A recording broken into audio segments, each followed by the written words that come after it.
Erika Shershun is a somatic psychotherapist and EMDR practitioner based in the San Francisco Bay Area, with a specialism in healing sexual trauma, PTSD, and CPTSD. After a career in the arts, she retrained in somatic psychology, drawing on organic intelligence, brain spotting, somatic experience in internal family systems, among other approaches, with the guiding belief that healing happens through the whole body and nervous system, not just the thinking mind. She has provided 2 books, Healing Sexual Trauma Workbook, Somatic Skills to help you feel safe in your body, create boundaries, and live with resilience, and the Healing Sexual Trauma Guided Journal, Writing and Somatic Practices to help you process, heal, and feel safe. And I highly recommend them both to anybody listening. Right, I'm going to dive in now. So I wonder if you could sort of start off by taking us back a little bit, just to understand your formative years, your teenage years. Were you the sort of person who was always very comfortable in your own body, very comfortable in your own sexuality? Was that who you were then? Well, as a teen, like so many young girls, I felt a lot of confusion and mixed messages that I got around female sexuality. The whole Madonna whore thing, like we're being shown imagery of women dressed very sexy and beautiful, and then at the same time told, or we see messages about that not being okay. And so it's very confusing. And it was when I was a teen as well. So when I, started getting attention from males, a part of me really liked it. I hadn't gotten much attention as a child. There were a lot of kids in my family. I had a lot of siblings, 6, and there just wasn't much to go around. So, so it was new to me to get attention like that, and so that's why it was very confusing, because sometimes the attention didn't feel good. It felt like there was a creepy energy behind it, and then other times it did feel good. And I also had a couple experiences of sexual assault as a teen that I didn't realize was sexual assault, where I was groped by a stranger in a public space. And I was actually holding hands with my boyfriend at the time. And I had no idea that that was considered sexual assault time. And it was some teen boys that were walking behind, and one of them grabbed me, and and then they brushed by laughing, and like they got away with something. And so I didn't realize I had sexual trauma then, and also memories came back to me much later in life of very, very early trauma, sexual trauma. But most of my adult life, I thought the trauma started at 19, a week after my 19th birthday. So, so I had this mixed view about it. Like, part of me was very curious, wanted to explore, and then another part of me was not knowing, disconnected from my body. So it's not a straightforward answer, but that's what it was. What do you think guided or led you to the path you've taken in terms of psychotherapy, focusing on what you focus on? What was it that particularly drew you to the things that you do today? It was my own struggle to heal and to feel good about myself. And it first really showed up as depression. Mm-hmm. I sought treatment for that, but they took the trauma history, and I told them about the sexual assaults, and there was never anything done with that trauma. And myself as a therapist, it's just hard to believe that, because that's usually going to be the first thing I'm going to want to clear with someone. I, communicate with them about what they want. So for some people aren't ready to start with that. In that case, we don't. But I usually start with it because it will do more for them than most anything else I work on with, to really change any kind of distress they're dealing with now. I just find it interesting. So when I've been to therapy, so therapy in the UK, I don't know, I'm sure it's a few years behind, whereas in the US, it's still something you don't talk about going to. It's still not, you want to go to therapy to get fixed when something's broken. And I struggle with it, because it sort of, it was everything from the neck up. It was just everything in my head. And I only really came across Somatic by sort of talking to people like you. And I just wondered why you felt somatic therapy and recognizing the importance of the body in recognizing menopause. How did that come about? Yeah, so after 17 years of therapy, which was talk therapy, Yeah. couple different people, 3, so they didn't each have the same approach, but after I was in a training for bodywork for trigger point therapy, and the instructor asked if he could do a demonstration on my neck. And my feeling was, I would love that, to receive the work. He's an excellent at what he does. And yet the word no came out of my mouth. And then someone else jumped up immediately to volunteer. And as he was doing the demo, this person shared that they had had a life-threatening assault on their neck. And then after, we went back to the tables to work with our partners, and I just suddenly couldn't feel anything. My hands were completely numb, whereas just minutes earlier, I was feeling the most subtle, tiny bit tension under the skin.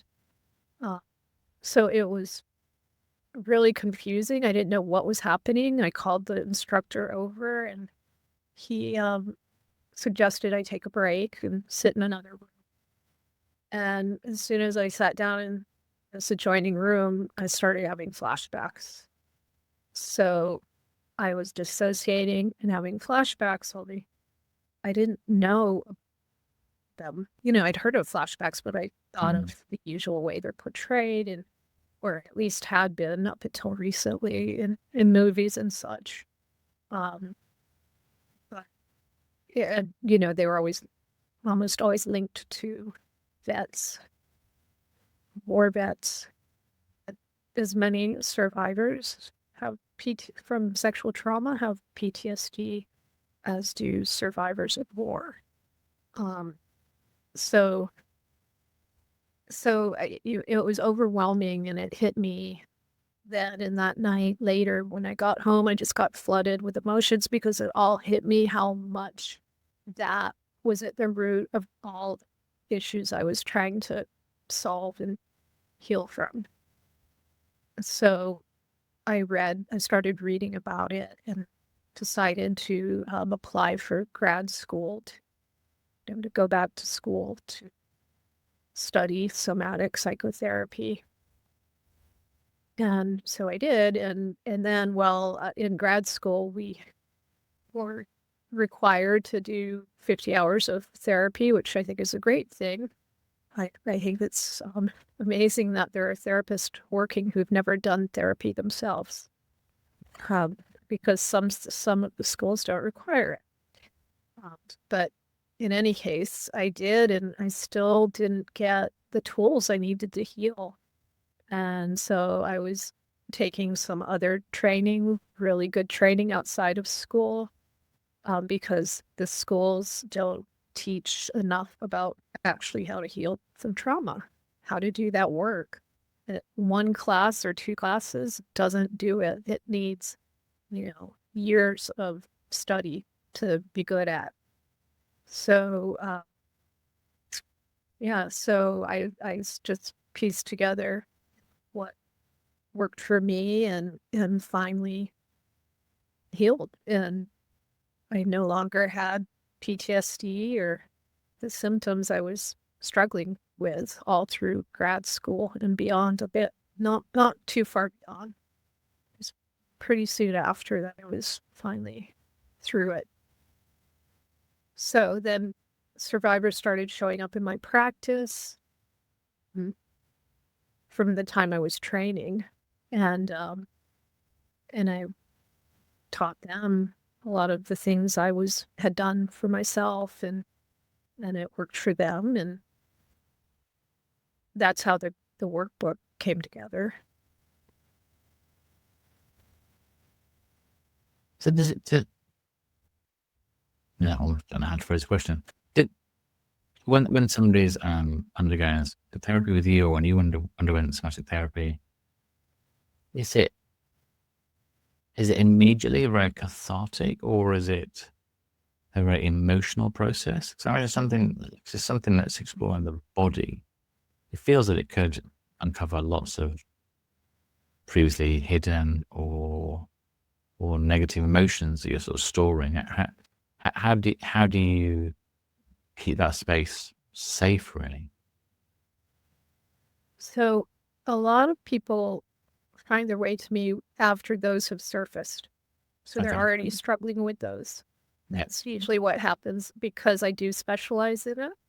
So, or they're referred to me by a therapist who's smart enough to know this patient could use some more support than what they're able to give. And so a lot of people will see both of us, with their initial or their individual therapist's approval. So I do a lot of adjunct work, but I also have a lot of clients where I'm their only therapist. But obviously, I think from people have a vision of a therapy, you go and talk to somebody, they talk to you about really dumbing this down. They talk to you about your childhood, things you've been through, and they talk. And you leave there and yes, it brings emotion to the surface. But I imagine when it's something that is somatic, that involves a body, the emotions are much more raw. I just wonder how you create a sort of safe space for people to really release, if that's the right phrase. Emotions are of the body. So for everyone, not just trauma survivors, and pretty much everyone is a trauma survivor of some degree in some sort, but that impacts everyone. Mm-hmm. The body being a part of it. But yes, we start out, somatic therapists are trained to start out helping to establish a sense of safety or relative safety or presence for the client so that we can do the work. Because if they're not present, we're not going to get very far. The body is of the present. So even though with trauma, why it's a big part of why it's so painful is when we have things come up like being triggered or dissociation or flashbacks, it can feel like we are being thrown back into the past, especially flashbacks. And I think a lot of people don't realize that flashbacks can be somatic as well. They can be, I think probably a lot of people know they can be auditory, and I think everyone knows they can be visual, but they can also be somatic. So, it's super uncomfortable. You really do feel as though you're back there at times, or you're having the distress being back there, even if you're not back there. Your body's so dysregulated. So it's so important to start with that, with helping people understand how to work on coming into the present moment, knowing that in the moment they're not under threat. And if they are, it's much harder to do the healing if they truly are still under threat. It's not impossible, but it's much, much harder, and it will take longer, especially if they can't get out that situation. So we do that, and we also look for what resources they have, internal and external. Help them get in touch with new ones. So help them have awareness of what ones they already have and develop new ones. Do you find there's a difference between if the trauma is something that's happened relatively recently, so somebody had trauma that happened 3 months ago, versus somebody that's had a trauma that they've perhaps not been aware of or have held on to for 20, 30 years? Is it almost, is it better to get something, it's a terrible word, but fixed or addressed as quickly as possible, or is there some benefit in, I can't see what the benefit will be, but is there any difference between when the trauma happened as to how the somatic work takes place? Well, it is ideally better to address it right away. However, it's not up to me or sometimes up to the survivor on a conscious level. Sometimes their unconscious will push it away to help them say they're in college. And unfortunately, that's part of the age range where the greatest number of sexual assaults happen is from 17 to 24. So even if they're not in college, if they're in that age range.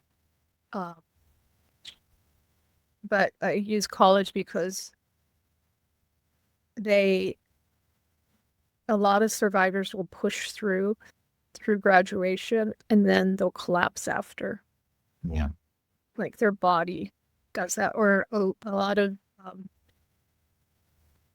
people have come to me when their children are about to go off to college or have just got off to college because they pushed through. So, it could be other reasons why, but if the body,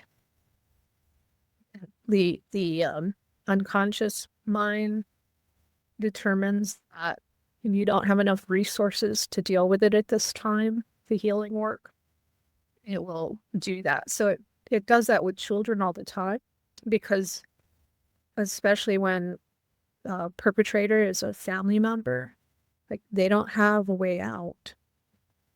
So a lot of childhood survivors dissociate quite a bit because it helped them survive. So it's like a brilliant strategy that the body uses to help someone survive. But you get to a point where it's not serving you at all anymore.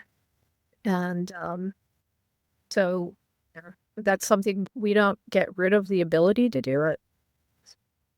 People will always have the choice to dissociate if they want, but isn't it nice to have the choice to choose if you want to dissociate, as opposed to being thrown into it and feeling like your body's being hijacked all the time? It's interesting you took and I'm ready to talk about people disconnect from the body as a survival strategy, and I think it's quite ironic that we have the ability to connect with one another in ways we didn't many years ago. You're in San Francisco, I'm in London, we're talking quite easy. I can see you, you can see me, which is wonderful. But at the same time, it feels to me that we're more disconnected than ever before. And a couple of examples I always like to give. So I saw a news report the other day of, I don't know, it might have been a Taylor Swift concert or whatever. And everybody was at this amazing concert. They paid $thousands to be there. They'd spent overnight and stayed in a hotel. They were seeing this amazing artist. but they're all watching it through their smartphones. That they had this little screen. It was almost like that they only felt comfortable being in a situation where they had this little barrier where they could contain it. And then the other one was that when they announced the new Pope, Reza recently, Pope Leo, and it was the same. They were watching this amazing event, if you're a Catholic, being announced, but they were watching it through their phones. And I wonder if you feel, even though technology can bring us really closer together, it's partly responsible for how disconnected we are from one another, and as you say, from ourselves. I wondered if you had thoughts on that. Yeah, I definitely think that plays a role in how disconnected we are, but I think that was around the disconnection, the disassociating from the self has always been with us, because we've always had this state of freeze, the dorsal vagal state, in terms of polyvagal theory. So humans have always had the capacity to do that. So if they've been through enough trauma, they're going to be doing a lot of that if the trauma hasn't been integrated. So, and I have to wonder too, if the people watching through their phone rather than watching the stage, if some of that is about identity and wanting to have a piece of it they're taking with them, they're like recording it and they want to have a piece of that as somehow meaningful to their identity or helping shape their identity. Maybe there's a lack of identity. And then there's been research that shows that well, whatever the hormone is, that people get a high or a dopamine hit from not necessarily being at the concert, but from posting the video they recorded at the concert and getting likes and validation. The dopamine isn't me surrounded by these amazing people as wow, what an amazing event. It's literally the dopamine is the posting of the actual activity itself. So look, I was there, mate. That's a great point. And there's nothing wrong with wanting to record a great song, but the whole thing that way is much. And yes, so definitely it's material for many people's social media. So they're always curating that. And then, like you said, getting the dopamine hit from the likes. Yeah. It's an interesting notion in this ability we have to curate our lives. It's certainly the external gaze that I'm sure, I don't know whether we've always done that throughout the generations, but it just feels more and more now that we create and curate this life that we portray and put out to people. That's who we are as opposed to who we really are. There wasn't a question there. It's just something I just thought of. Also, one of the things that I wonder is that obviously you do a lot of work with survivors of sexual trauma. Do you find that the way sexual trauma settles in the body is different to the way other trauma settles, in the way how trust needs to be earned, and how touch can be approached, etc.? Does it feel different, or is trauma?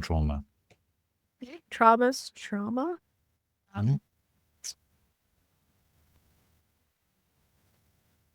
I think that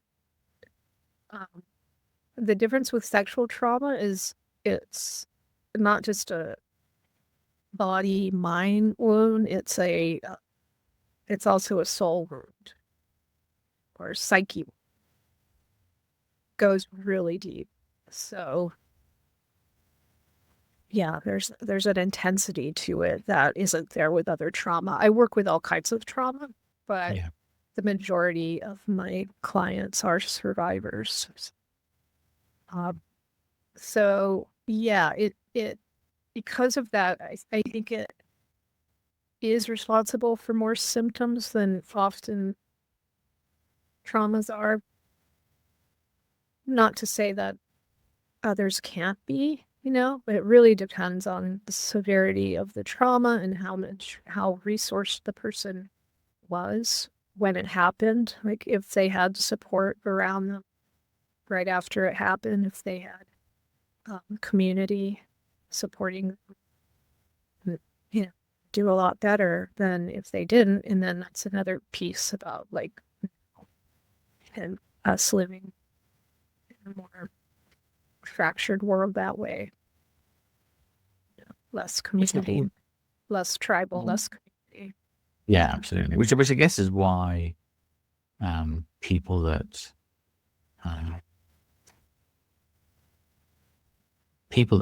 are the abusive side of an abusive relationship or coercive relationship, I guess that's why the abuser tends to try and isolate the individual from people, from support. They just don't have those resources.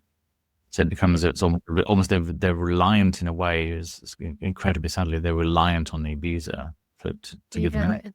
And they also doubt themselves, their instincts and their intuition, because they keep being gaslit and told that what they think is not true.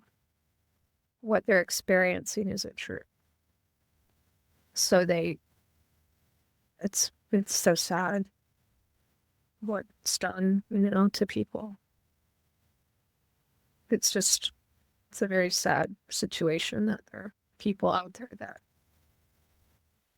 got twisted, that they hurt others that way.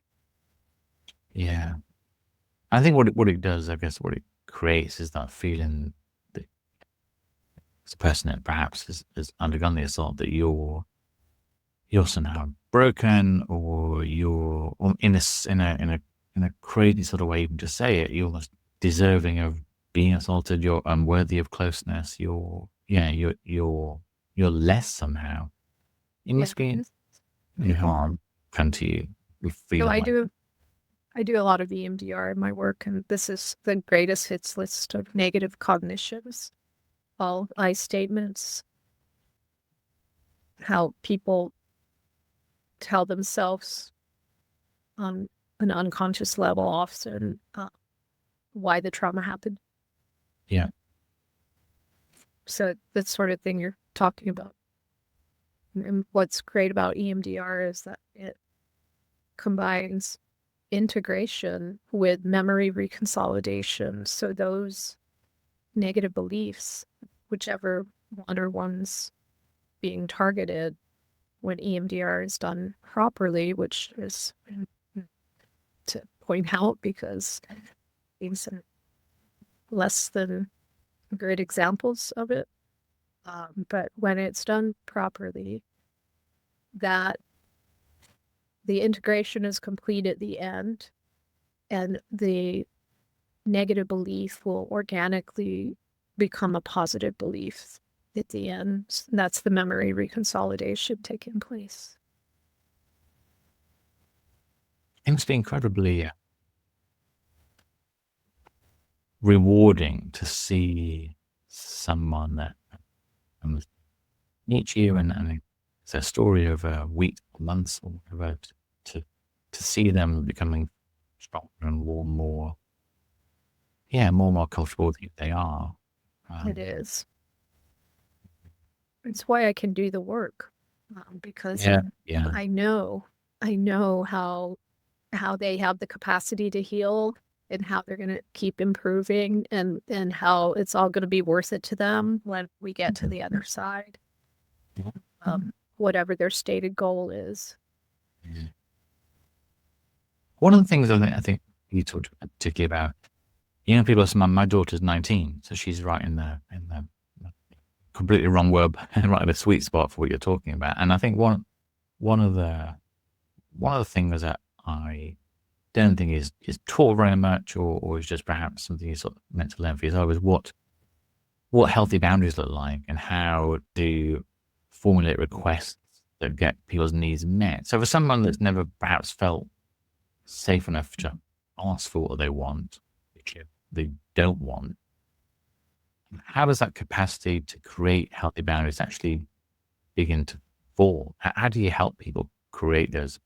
And recognize that having a healthy boundary is a good thing. It's not a negative. Yeah. So I teach people how to understand what emotions are present and what their emotions are informing them of their needs, and then to formulate requests based on that. If it's a need that they aren't going to take care of themselves because maybe they can't, Uh, it's a relational need that they need to formulate requests, which can be really hard for some survivors. So I work with them somatically, feel into their boundaries, their yes, their no, their maybe. Yeah, it's important work, and I devoted a chapter in the workbook to boundary making, and a lot of that is somatic exercises. Yeah. One of the things that's central to intimacy, I guess, is naturally is touch, the feeling of being touched and touching somebody else, which is obviously enormously complex for survivors of sexual assault in particular. So how do people almost reconnect with what a positive relationship with touch is again? So it feels like something, I guess, that they're in control of, rather than something that's happening to them. Does that make sense? Yes. Well, the boundaries is definitely a piece of that. And so self-compassion is a big part of it too. So it's a lot of different things coming together in my work, get them there. But I focus on undoing the patterns at the root of trauma. That helps a lot. And then one thing I suggest often in terms of intimate touch is Betty Martin's Wheel of Consent from the 3-minute exercise. Are you familiar with that? Yeah. Yeah.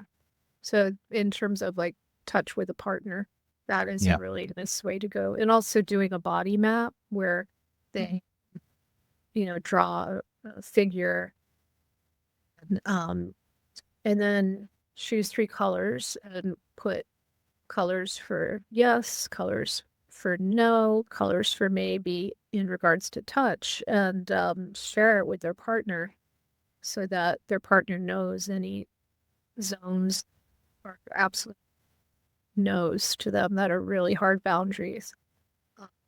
And then to know in the maybe area to check in, to ask for consent, of course. I mean, like to be extra careful to ask for consent in those areas, and not to pressure them to go to the areas that are no. So those can help a lot. Then there's also checking in with oneself about like how old does this part of me feel like that is saying yes or no?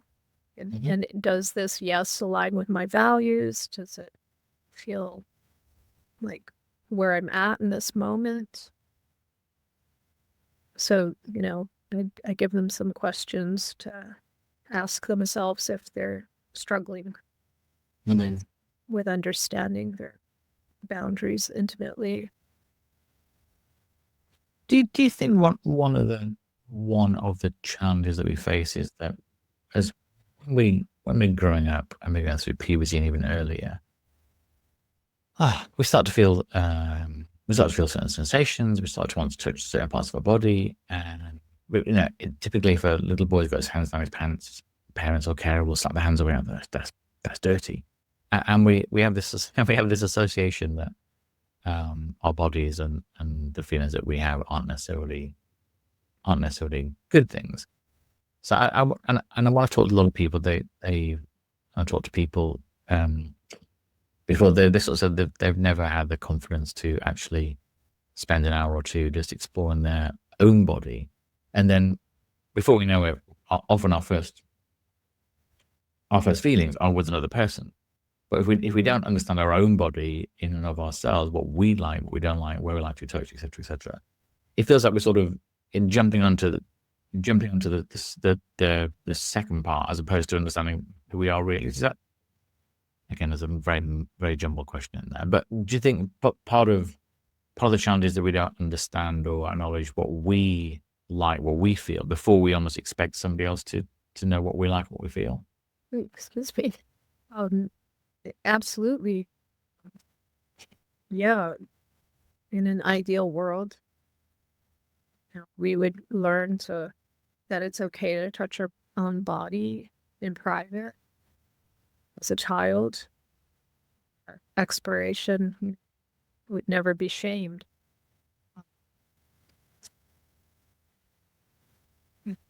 Unfortunately, a lot of people I work with, their first experience learning about their body was someone else touching their body without their permission. Yeah. Where they didn't even know what was happening because they didn't know what sex was. It's extremely confusing. But even if the assault happened in adulthood for the first time, it throws everything off. But yes, in an ideal world, be great. When you work with people, I'm assuming typically it's an individual coming to you and talking about and sort of sharing their experience, etc. So then that person's going through the trauma work and they're hopefully recovering and becoming better and better and feeling more in tune with who they are. But if they're in a relationship, how does their what's the role of the partner? Because obviously the person's going to come back to that relationship potentially quite a different person, a person that's much more has that self-compassion, has that awareness of who they are, but the partner potentially hasn't gone through anything. And how does the relationship dynamic? I guess it's variable. But how does that adjust, and what's the role of the partner in hopefully supporting and nurturing the person that's going through the treatment? Yeah.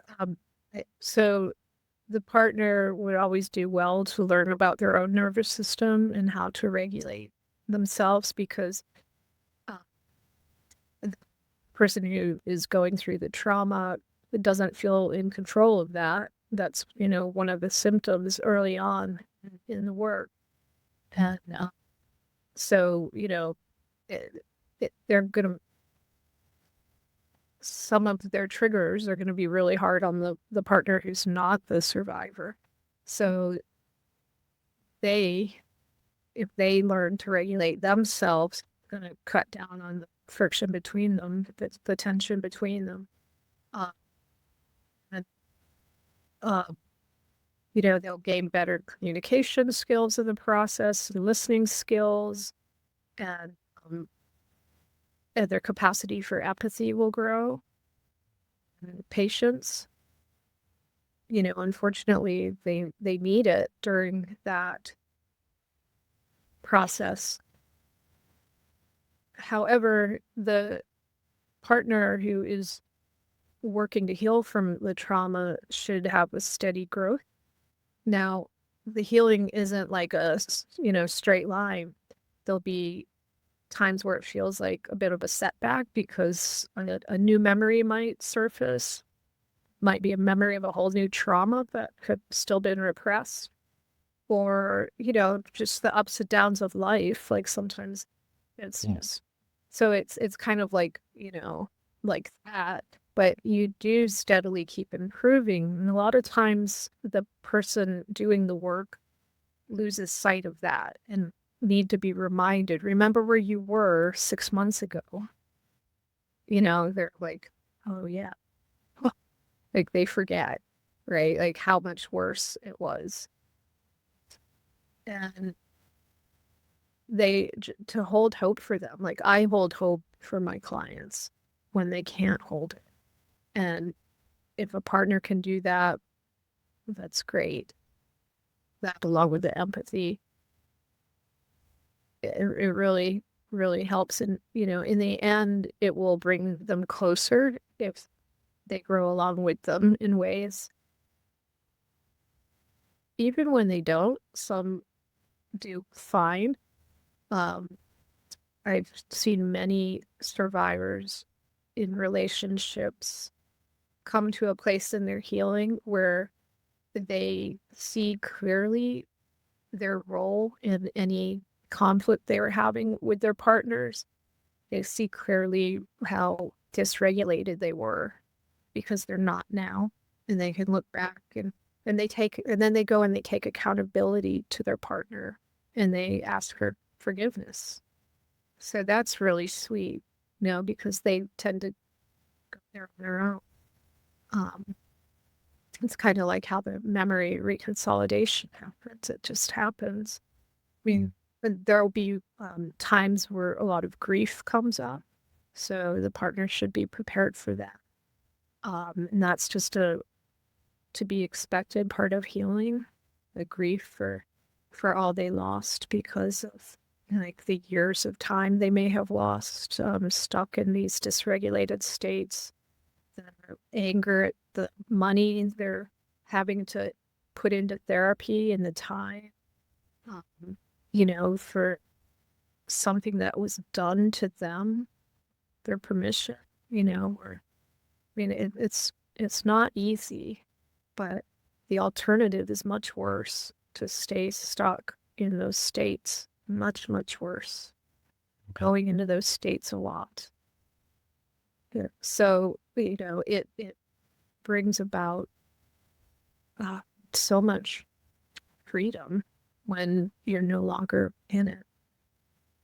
It's like night and day to me from when I was suffering from PTSD to where I am now. It's so different. Life is so much more enjoyable. Yeah, I guess there's like you're saying, during the sessions, memories come up that perhaps haven't been explored before, and then you go back and share those with your partner, and it's it sounds like your partner's cope with a lot as well, I guess.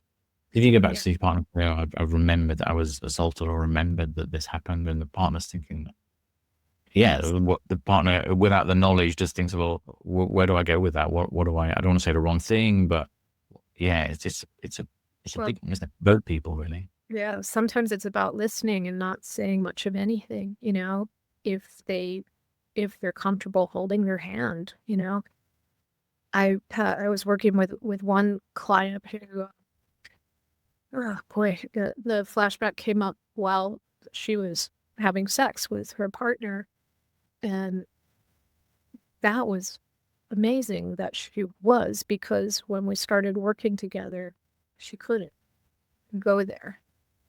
And he'd become impatient, and he got angry that his needs weren't being met, and not realizing she was having a flashback. She herself didn't realize it was a flashback. I hadn't been working with her all that long, and it was a new memory coming up, a different person who was very close to her that she didn't realize had also harmed her.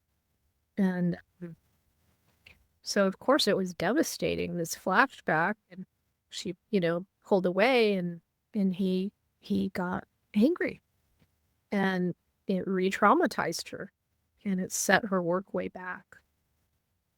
So, that's the last thing you want to do. It's not the time to be selfish.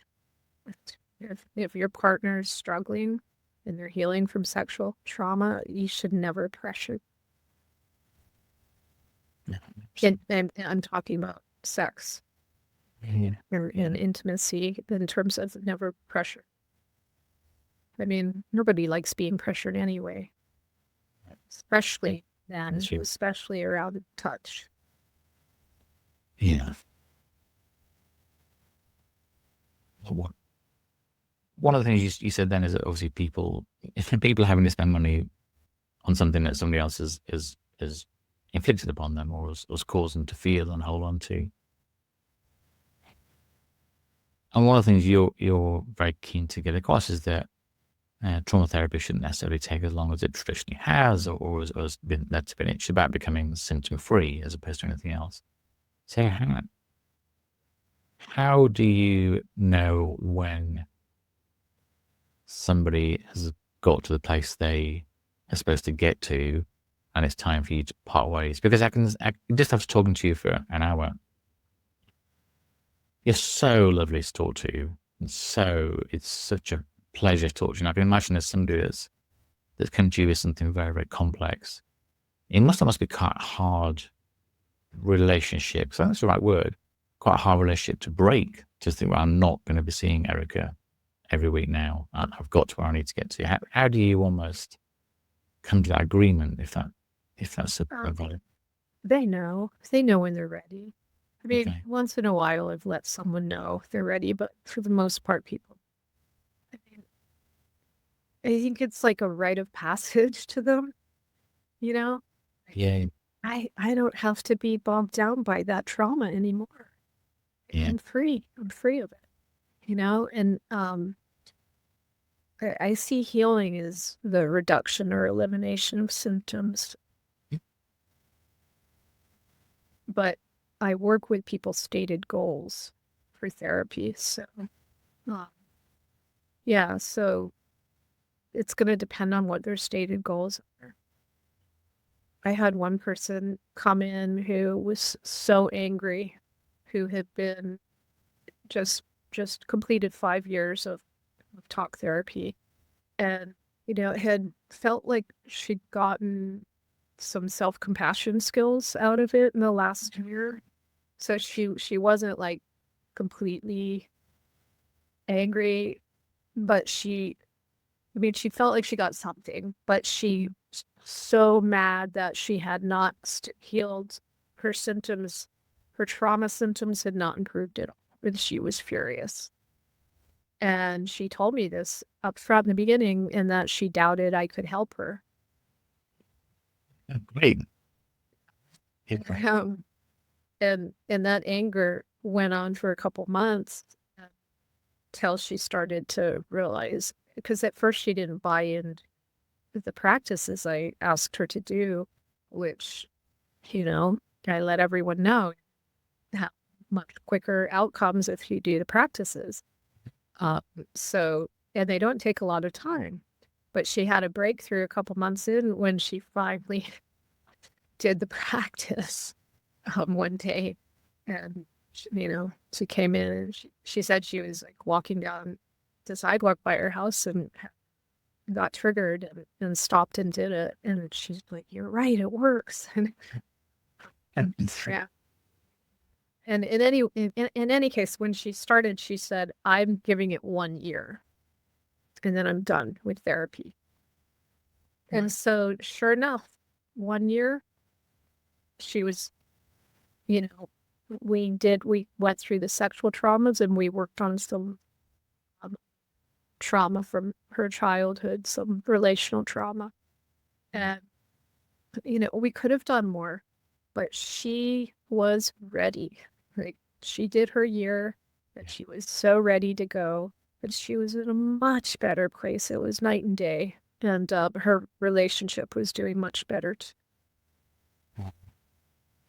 What? Because of the field you've been sort of called towards, obviously people aren't coming to you saying, "Hey, my life's wonderful. I just want to just let you know how great things are." They're coming to you with some pretty dark, difficult situations.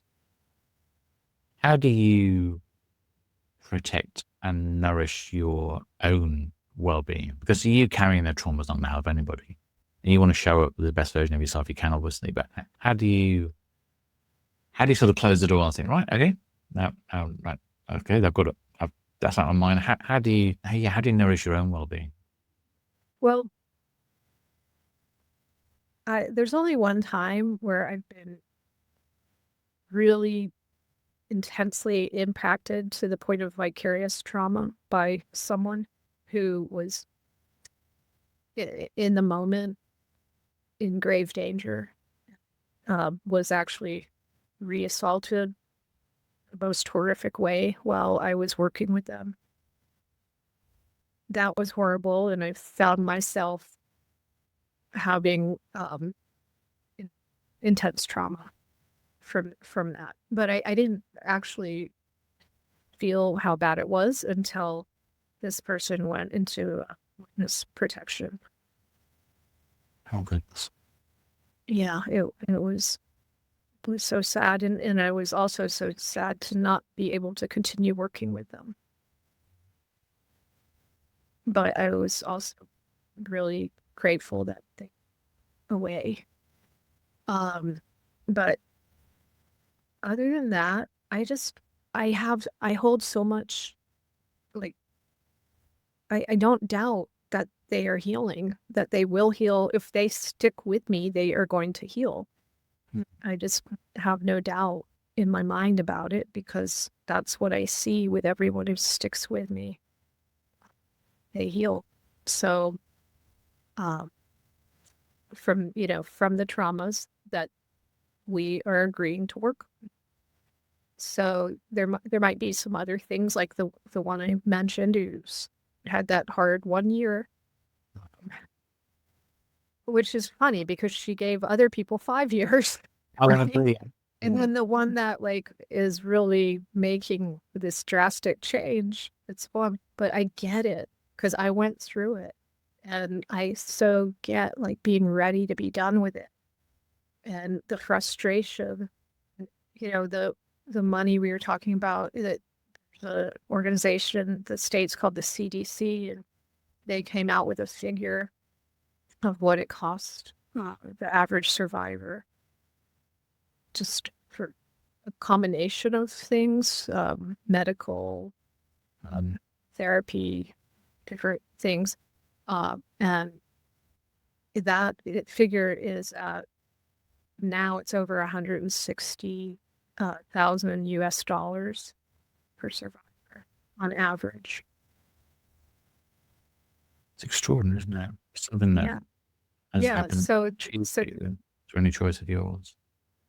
yeah. So I honor their anger, because they Yeah. really have good reason to be angry, but we don't want to get stuck in that, because you don't heal if you're stuck in that. So if someone listening has never done any kind of body-based work before, and maybe feels, think I want to do something, but I'm not sure what it would feel like. I'm quite nervous. Where can they almost gently begin to start noticing their body again, and become more in tune? Yeah. Well, again, I like to start with, like, grounding and orienting exercises that they feel safe enough then to feel into their body, if they do. Like, they might need time just with that before they start to feel into sensations. And so in my workbook, the first chapter is available at healingsexualtrauma.com for free to download. And at the end of the first chapter is an exercise I call coming into safety or presence, that is designed for that. And, it's different things that people might be familiar with, or they might not. But to me, the sequence was what was really important. Orienting is a very important piece of it. And that is just where you look around in your surroundings. You might orient to an object, whatever your eyes fall on. But in the practice, I have people turn their head all the way to one side, and then very, very slowly, like slow motion, turn. And it's just like you're scanning the horizon as you look. And you go to the other side, and then you come all the way back to the side you started on, and then to the center. And you're taking in that in this moment, there is no threat to me. Our nervous system needs to take that in before you can feel safe inside. And when we are anxious or dysregulated, we don't do that enough. So we tend to automatically scan our surroundings on a regular basis. But when we get in those dysregulated states, we often don't. So be present inside. Feel safe enough to be present inside. We've got to know it's safe out here. So, if people will, like, walk away with nothing else, I want them to know to start orienting when they get dysregulated, especially if they are in a freeze. response, dorsal vagal response. It could be just spaced out. It could be totally dissociated. It could be just really depressed. There's a lot of ways it can show up. And then when they're in fight flight, they might start with movement. And when they're in dorsal vagal, they might also, the freeze, they might just try to stand up and walk, but it's an immobilized state, so it's harder to. But when we're in fight flight, our body wants to move in some way. It's a mobilized state. So often I'll have people start with some sort of movement and then orient after. And then do self-compassion after that. It usually takes a few things to bring you out of the state, or at least much less in the state. You've been super generous with your time. I know it's already, past midnight where you are now, but I just want one final question, if that's okay. See, you've done so much work with so many people, written so many powerful books, created handbooks, created sort of material for people. Do you have a vision for what's next? Do you know what the next 12 to 18 months holds for you? Yes, I'm writing a book now for practitioners. Okay. It will be published by PESI, which does courses for therapists and nurses and other professionals. They do a lot of courses, and they also have a publishing department. So I have that coming out next year. I like to bore you just like to keep doing things and keep. But I guess it's when you know it works, you just want to make sure as many people as possible get access to something that works so well. Well, it's actually been quite interesting because the workbook came out of, I was at a Reiki circle, and 2 people got the message, it's time for you to write a book. And I met through there someone who just published a book on trauma. And they put me in touch with their acquisitions person at the publisher, New Harbinger.